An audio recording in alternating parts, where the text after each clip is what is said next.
Hey, Anthony. Yeah, What's this executive order Trump signed today on removing homeless people? I think it's part of a continued attempt to defund liberal states by any means necessary, while also pushing forward the Project 2025 agenda of increasing the amount of people doing forced labor in for profit prisons. How is it defunding the liberal states?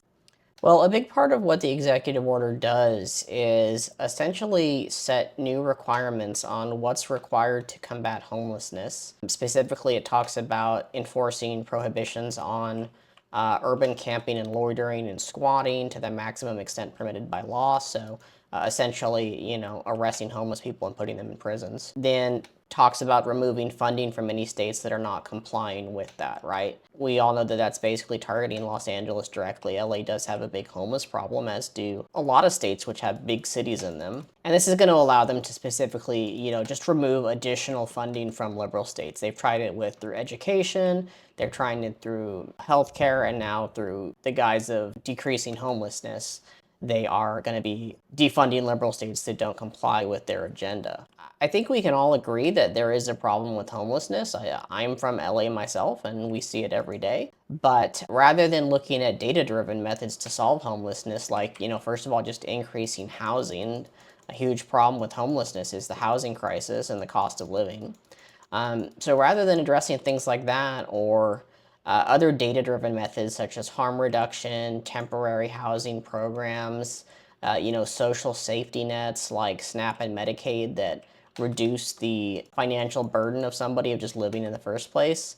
What this is doing is just criminalizing being homeless. And in fact, not only is it not addressing those proven methods of reducing homelessness, they've actually been working to defund a lot of those things, right? We've already talked about the defunding of Medicaid, defunding of education to help people get jobs, defunding of student loan programs. In specific, the Substance Abuse and Mental Health Services Administration, which is where a lot of the funding for federal funding for homelessness comes from, has had its budget reduced by over $1 billion and had its workforce cut in half by the Trump administration.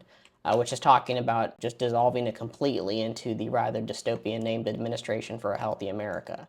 So while the Trump administration claims that they're trying to reduce homelessness, they're really doing everything they can to increase the amount of homeless people in the US and then just penalize them from being homeless in the first place. How does this relate to forced labor? Well, one of the things that I think the Project 2025 is trying to do is basically replace all of the labor that is currently being done by immigrants that are being kicked out of the country and replace that with either just poorly paid, poorly educated workers or forced labor in prison camps. It's not a secret that for-profit prisons have basically been using prisoners for forced labor for a long time. And what this will do is allow states and cities to drive even more people into these for-profit prisons for the simple crime of being homeless. So yeah, ultimately, nothing that this bill does actually helps reduce homeless people. It just criminalizes them from being homeless in the first place, forces them into a situation where they're likely to be arrested for being homeless.